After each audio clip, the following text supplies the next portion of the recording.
Global IT के YouTube channel में आप सभी का एक बार फिर से स्वागत है। आज जो हम लोग फिटर थ्योरी के जो हमारी 500 क्वेश्चन की सीरीज चल रही थी उसका पार्ट 31 सॉल्व करने वाले हैं। ठीक है, जो आपको ये क्वेश्चन दिखाई दे रहे हैं इसका पीडीएफ आप इस वेबसाइट पे बिल्कुल आसानी से डाउनलोड कर सकते हैं www.globalit.org। यहाँ पे जाके आप जो आज का पीडीएफ है प्लस इसके पहले के जितने भी पीडीएफ है बिल्कुल आसानी से डाउनलोड कर सकते हैं। और अगर आप पहले के वीडियोज भी देखना चाह रहे हैं तो मैं वीडियो की डिस्क्रिप्शन में उनके प्लेलिस्ट का लिंक दे दूंगा, अदर सब्जेक्ट के जो हैं प्लस वेबसाइट जो है। आप एक बार वीडियो का डिस्क्रिप्शन जरूर चेक कीजिएगा, आपको बहुत सारी चीज़ें बिल्कुल यहाँ पे आसानी से मिल जाएगा। ठीक है, चलिए आज का हम लोग क्वेश्चन स्टार्ट करेंगे।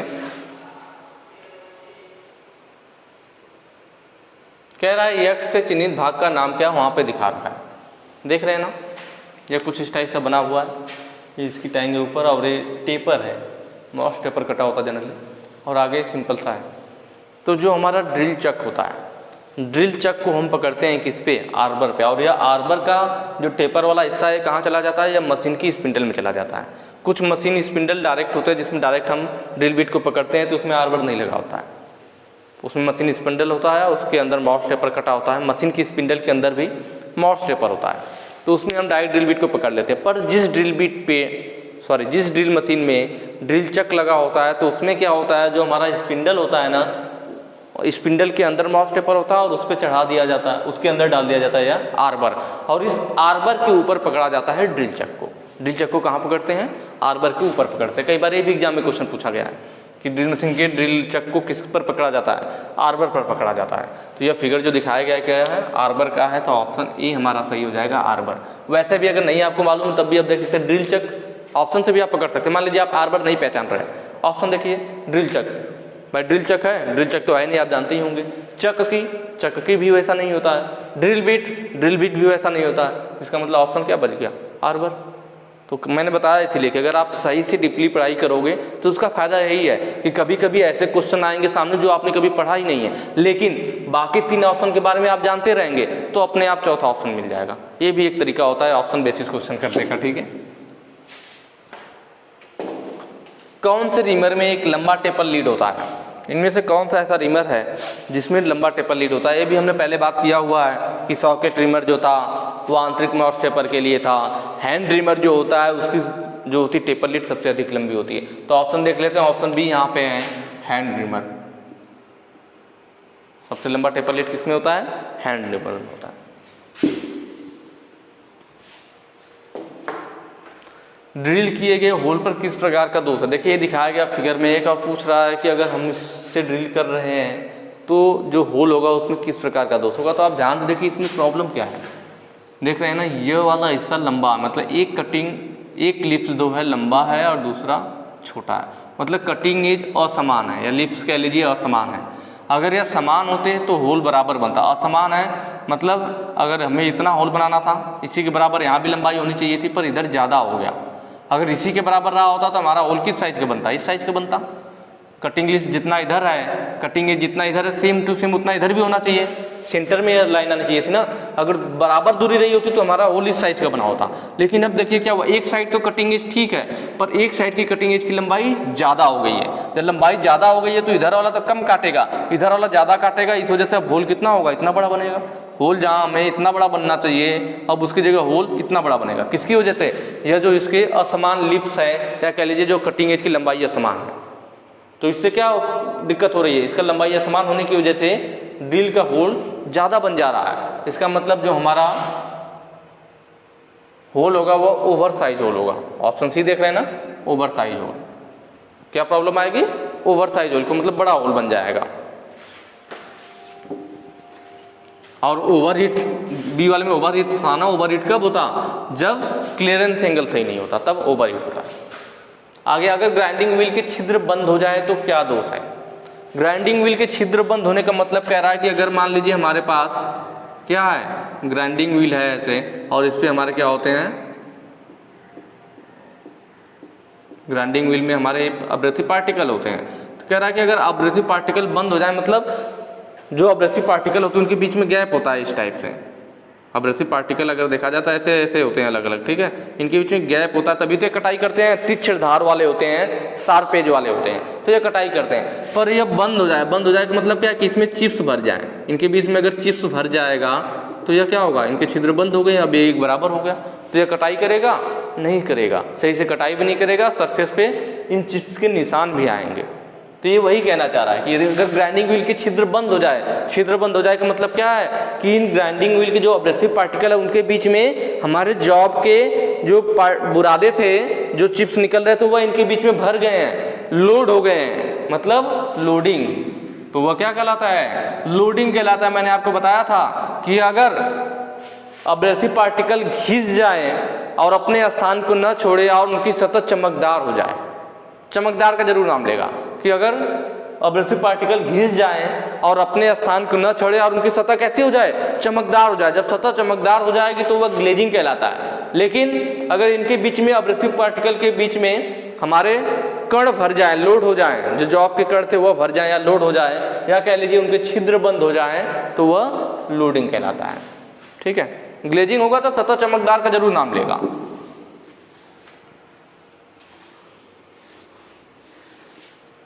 अगला है, किस कास्ट आयरन में मशीन टूल्स में कंपन और टूल चैटरिंग होगा।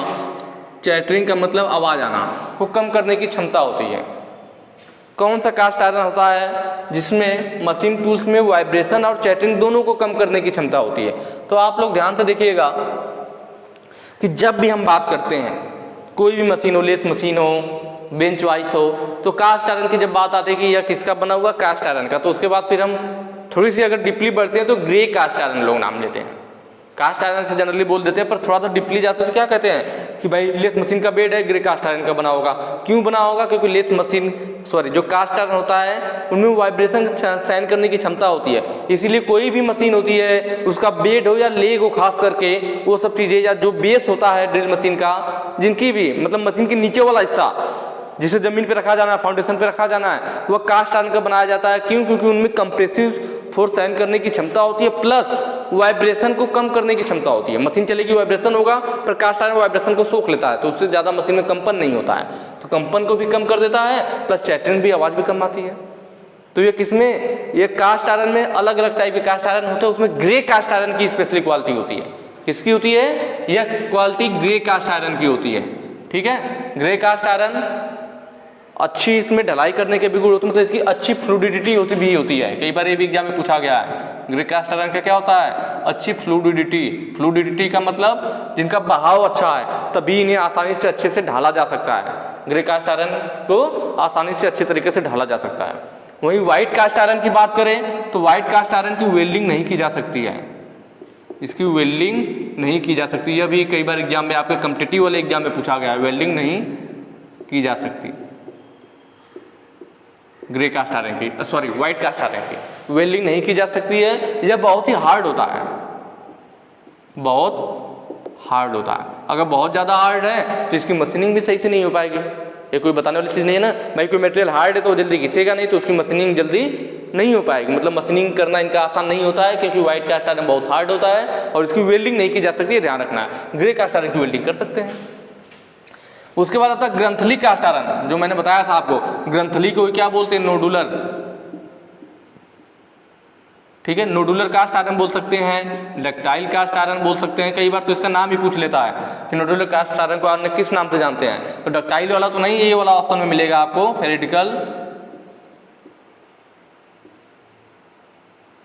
फेरिडिकल कास्ट आयरन।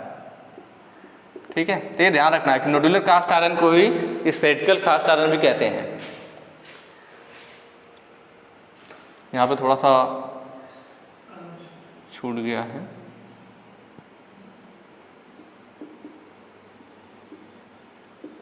ठीक है। उसके बाद इसकी बात करें तो यही मैंने बताया था ना कि जो नोडुलर कास्ट आयरन है, ये हमारा किस लिए यूज होता है, कृषि यंत्र बनाने में, कृषि यंत्र बनाने में। और यह मैलेबल कास्ट आयरन का ही एक रूप है। किसका रूप है, मैलेबल कास्ट आयरन का ही एक रूप है हमारा नोडुलर कास्ट आयरन। लेकिन इसमें कोई हीट ट्रीटमेंट वगैरह की आवश्यकता नहीं होती है, जबकि मैलेबल कास्ट आयरन को बनाने के लिए हम क्या करते हैं, जो हमारा व्हाइट कास्ट आयरन है, व्हाइट कास्ट आयरन को अगर हम 30 घंटे तक 30 आवर्स की हीट ट्रीटमेंट के बाद, ठीक है, हमें मैलेबल कास्ट आयरन कैसे मिलता है? व्हाइट कास्ट आयरन की 30 आवर की हीट ट्रीटमेंट के बाद हमें मैलेबल कास्ट आयरन प्राप्त होता है। तो ये सब चीज़ें हैं अलग अलग इनके जो कास्ट आयरन का टाइप है, तो उनका कहाँ यूज होता है या क्या चीज़ है।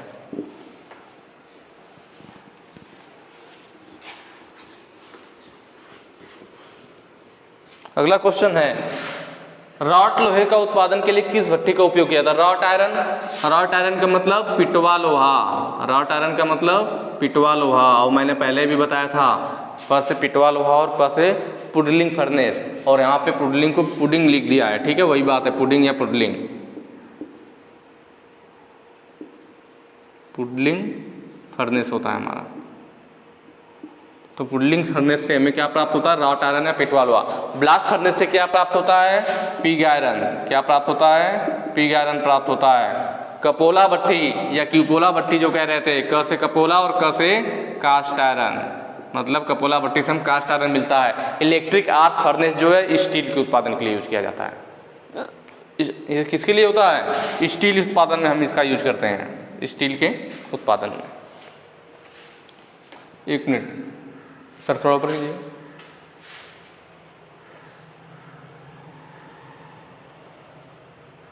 ठीक है, तो हम लोग रॉट आयरन की बात कर रहे थे ना, तो रॉट आयरन किससे प्राप्त होगा? पिटवा लोहा। ऑप्शन सी सही हो जाएगा, ठीक है। हालांकि शुरू मैंने बताया था, टिक नहीं किया था। ऑप्शन सी हमारा सही हो जाएगा, पुडिंग फर्नेस।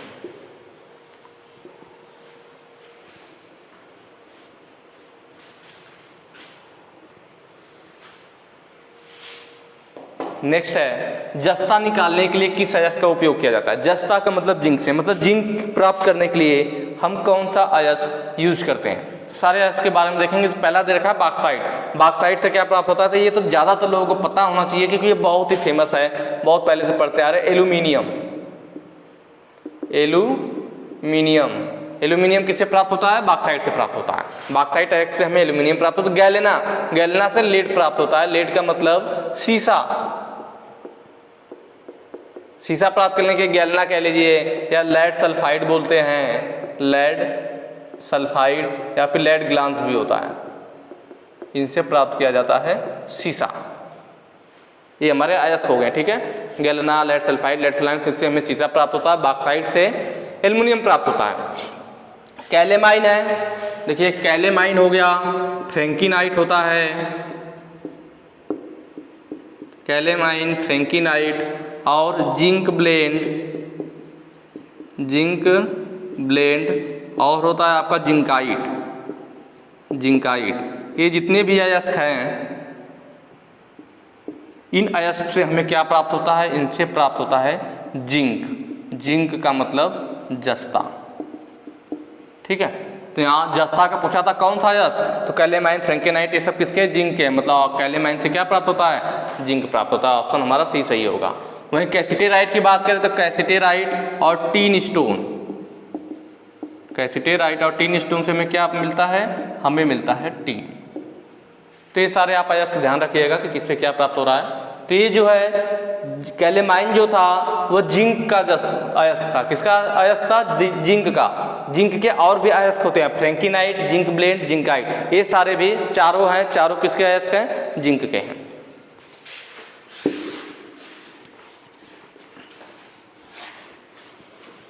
ठीक है, नेक्स्ट क्वेश्चन है, किस उपकरण का उपयोग बियरिंग की आंतरिक क्लीयरेंस की जांच करने के लिए किया जाता है? बियरिंग की आंतरिक क्लीयरेंस का मतलब है कि अगर बियरिंग है, दो पार्ट्स है, दो सरफेस है, मान लीजिए ये बियरिंग का एक सरफेस हो गया, दूसरी सरफेस ये हो गई, और इन दोनों के बीच में क्लीयरेंस का मतलब गैप का जांच करना है, तो किसका यूज करेंगे? तो देखिए जब भी क्लीयरेंस की बात आती है, क्लीयरेंस की जांच करने के लिए, तो हम यूज करते हैं कि आप फिलर गेज। फिलर गेज कैसे होते हैं? फिलर गेज में कई सारे ब्लेड होते हैं, अलग अलग कई सारे ऐसे पत्तियां होती हैं, ब्लेड होती हैं, और उन ब्लेडों पे उनकी मोटाई लिखी होती है। 0.01 mm की ब्लेड है, या 0.02 mm मोटी ब्लेड है, 0.3 mm मोटी ब्लेड है, या 2-5 mm मोटी ब्लेड है, सब पे उसकी थिकनेस लिखी होती है, और जितनी थिकनेस लिखी होती है ब्लेड उतनी ही मोटी होती है। तो जब भी हमें क्लियरेंस चेक करना होता है तो हम ब्लेड को क्या करते हैं, एक ब्लेड को इसके अंदर डालते हैं, मान लीजिए वो लूज हो रही है, फिर जस्ट उसके ऊपर वाली अगली ब्लेड डालेंगे, वो हल्का सा ठीक होती है, तीसरी डालेंगे तो हो सकता है वो इसमें ना जाए, तो उसके पहले जो बिल्कुल टाइट इसमें जा रही थी उस ब्लेड पे हम देख लेंगे कि उस पर कितना थिकनेस लिखा हुआ है। तो इस तरह से हमें पता चल जाता है कि 0.25 वाली इसमें जा रही है, इसका मतलब बेयरिंग की इन सरफेस के बीच में 0.25 mm का क्लियरेंस है, गैप है। तो इस तरह से हम इसकी मदद से चेक करते हैं। कभी कभी जरूरत पड़ने पे हम 2 या 3 ब्लेडों को भी, अगर अधिक मोटाई है, एक ब्लेड उतना नहीं पा रहा है, तो 2 या 3 ब्लेडों को भी एक साथ मिला करके डाल सकते हैं, फिर तीनों को वैल्यू को जोड़ देंगे, हमें पता चल जाएगा तीनों कितनी मोटाई के बराबर था।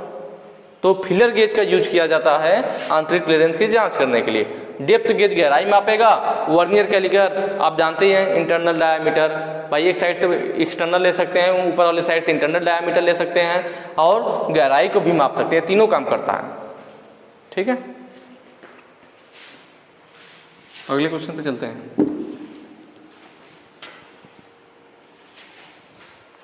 ये पूछ रहा है यक्स के द्वारा चिन्हित भाग का नाम क्या है? यह है आपका एक्सट्रैक्टर है। जब हमारा टैप वगैरह टूट जाता है तो उसे बाहर निकालने के लिए इसको भी यूज किया जाता है, एक्सट्रैक्टर को। ये जो ऊपर वाला हिस्सा दे रखा है या क्या है, इसका स्क्वायर हेड है, जिससे रिंच वगैरह किसी से पकड़ करके या टैप रिंच से पकड़ करके घुमा सके इस चीज़ को। यह कॉलर होता है, पुश डाउन भी बोलते हैं इसको, क्या पुश डाउन या कॉलर भी बोलते हैं, इस चीज़ को भी कॉलर बोलते हैं। ठीक है, और ये होते हैं हमारे फिंगर, अलग अलग दिख रहे हैं ना, 1 2 3 4 अलग अलग यहाँ स्लॉट कटा हुआ है, इसको क्या बोलते हैं, यही पूछ रखा था हमसे, इसको क्या कहते हैं, तो इसको बोलते हैं फिंगर्स। तो ये सारे पार्ट के नाम हो गए इसके, किसके, एक्सट्रैक्टर के। तो वो फिंगर्स होता है, इसकी मदद से जैसे पहले कॉलर को ऊपर कर देंगे तो लूज रहेगा, जहाँ हमारा टैप टूटा हुआ है, टैप में 4 स्लॉट होते हैं, भाई 4 स्लॉट होते हैं ना, उन स्लॉट में फिंगर चला जाएगा, फिर कॉलर को नीचे खींच देंगे तो उसमें टाइट हो जाएगा। उसके बाद फिर हम इसको रिंच वगैरह की मदद से घुमाएंगे और उसको घुमाते हुए एंटी क्लॉकवाइज बाहर निकाल लेंगे। तो ये चीज़ें होती है। यहाँ दिख रहा है टैप पे, देख रहे हैं 1 2 3 4, चारों हमें फ्लूट दिख रहे हैं, उसी फ्लूट में चारों फिंगर को डालेंगे, फिर कॉलर को नीचे करके टाइट कर देंगे। तो यहाँ पे हमसे वो पूछा था, तो उसका क्या नाम है, फिंगर्स। ऑप्शन सी हमारा सही हो जाएगा, फिंगर्स।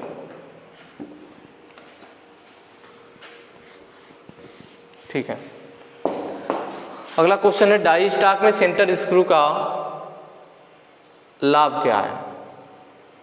ठीक है, डाई स्टॉक में सेंटर स्क्रू का लाभ क्या है? कि जो हमारा डाई स्टॉक होता है ना, अलग अलग टाइप के होते हैं। तो एक डाई स्टॉक होता है जिसमें साइड साइड में 2 स्क्रू होते हैं और एक सेंटर में होता है, इस टाइप से होता है।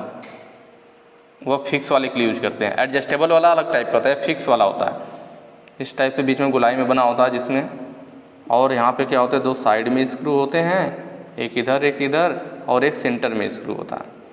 तो ये जो दोनों साइड वाले स्क्रू होते हैं इसका यूज किया जाता है इसके अंदर जो हम डाई को पकड़ेंगे उसके लिए, डाई को पकड़ने के लिए। किसके लिए यूज करते हैं? डाई को पकड़ने के लिए। ठीक है, और जो सेंटर स्क्रू है तो हमारे पास इसमें जो हम डाई यूज करते हैं ना, स्लॉट कटा हुआ यूज करते हैं। कौन सा?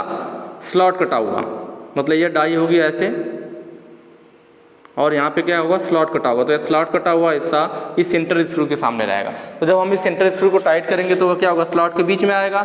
जैसे जैसे टाइट करेंगे तो स्लॉट के बीच में चला जाएगा, तो ये डाई हमारी स्क्रू फैल जाएगी, मतलब उसका साइज बढ़ जाएगा। और जब हम सेंटर स्क्रू को लूज करेंगे तो यह नज़दीक आ जाएगा, उसका साइज घट जाएगा। मतलब हम डाई के साइज को कम या ज़्यादा कर सकते हैं किसकी मदद से? ये जो बीच वाला बीच में होता है स्क्रू, इसलिए इसको सेंटर स्क्रू कहते हैं, सेंटर स्क्रू। मतलब इस स्क्रू की मदद से हम साइज को समायोजित कर सकते हैं, मतलब कट की गहराई को समायोजित किया जा सकता है। तो ऑप्शन बी जो है, कट की गहराई को समायोजित करने के लिए इसकी मदद से भाई हम इसको कम ज़्यादा कर सकते हैं। जब यह दूरी बढ़ जाएगी तो कम काटेगा, जब इसको हम स्क्रू को बाहर निकालेंगे तो नज़दीक आ जाएगा, तो अधिक गहराई का थ्रेड काटेगा। तो कट की गहराई को समायोजित करने के लिए सेंटर स्क्रू यूज किया जाता है। तो ऑप्शन बी हमारा सही हो जाएगा। ठीक है, वीडियो अगर अच्छी लगी हो तो ज़्यादा से ज़्यादा शेयर कीजिएगा। बाकी आगे के जो क्वेश्चन हैं हम लोग नेक्स्ट वीडियो में करेंगे। आज के लिए इतना ही, थैंक यू।